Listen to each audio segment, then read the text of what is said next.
Alors, je clique avec la flèche noire à côté de tout. Rien n'est sélectionné. Je double-clique sur le style parent, puisque c'est le parent des 4 styles suivants, qui ne sont que des variantes, des enfants. C'est du parentage de style. Donc je double-clique à droite du nom du style Core du Text Body nouveau. Et voyons un peu ce qui se passe au niveau des styles imbriqués. Lettrines et styles imbriqués, je vous dis tout de suite, avant même d'aller dedans, c'est pas ça qu'il faut aller voir.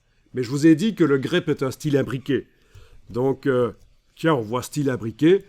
On va cliquer là-dessus. Et rien n'a été mis là. On ne voit pas le style de caractère qui s'appelait style de caractère 01. On ne voit pas qu'il est appliqué là. Mais non, parce qu'en fait, ça c'est pour les styles imbriqués autres que le grep. Mais pour le grep, le grep, c'est un acronyme qui veut dire c'est une recherche intelligente, automatisée et un remplacement. Là, si vous allez dans style grep, vous voyez des choses. Style de caractère 01 est appliqué 3 fois de 3 manières différentes. Il est appliqué sur le mot panda, écrit de 2 manières différentes, non, de 4 manières différentes. Donc vous avez anda ici, ouais, avec la possibilité que ça commence par un P majuscule ou un P minuscule. Ça, c'est la manière d'écrire les choses pour le grep. C'est bracket ici, c'est parenthèse spéciale avec la barre verticale.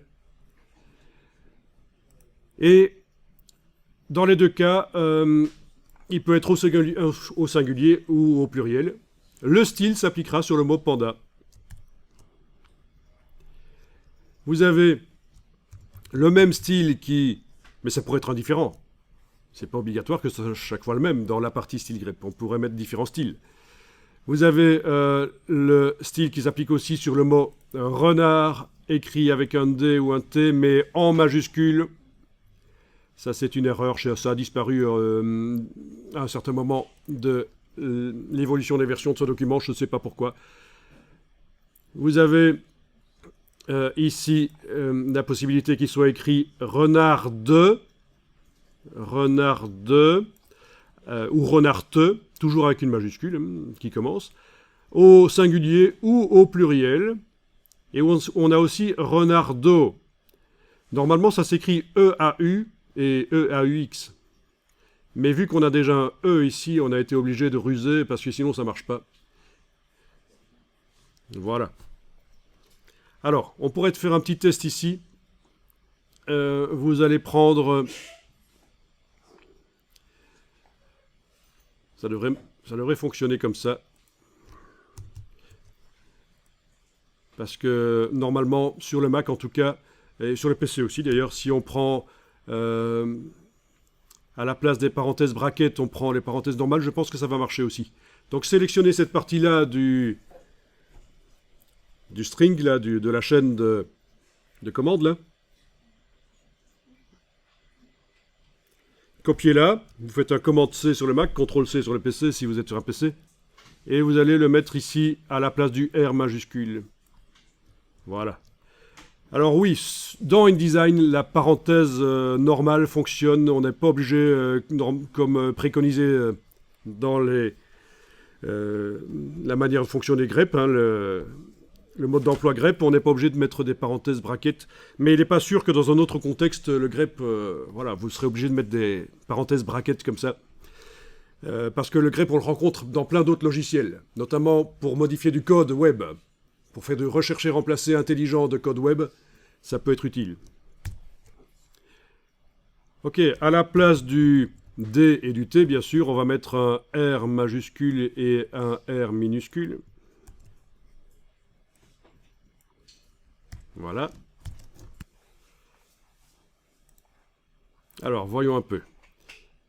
Vous avez ça, pas de problème? Alors, le caractère barre verticale, si vous deviez un jour le mettre sur un Mac, c'est Alt majuscule L. Alt Shift L. Mais vu qu'on l'a obtenu par copier-coller, il n'y a pas de problème là. Ben écoutez, cliquez sur OK, on va vérifier que ça fonctionne ou pas. Parce qu'avec le... Eh bien, on dirait que ça fonctionne. Le mot renard ici est écrit en minuscule tout à l'heure, il ne voulait pas recevoir le style. Le style ne s'appliquait pas. Maintenant, ça le fait. Qu'il soit avec une majuscule ou une minuscule, ça fonctionne. Avec un T à la place du D, l'ancienne orthographe de renard en vieux François, ben, ça marche aussi. Donc vous voyez, on a modifié déjà le style pour que le début du mot puisse être de deux manières différentes. On commencera rarement une phrase avec le mot renard, quoique. Mais ça peut être un nom de famille aussi, voilà. Le roman de renard ou des choses comme ça, tu vois. Ok. Alors, vous allez enregistrer le document. Parce que je me rends compte qu'on n'a pas enregistré depuis longtemps. Voilà, dans le dossier que vous avez téléchargé des IP, vous enregistrez, je le renomme 205.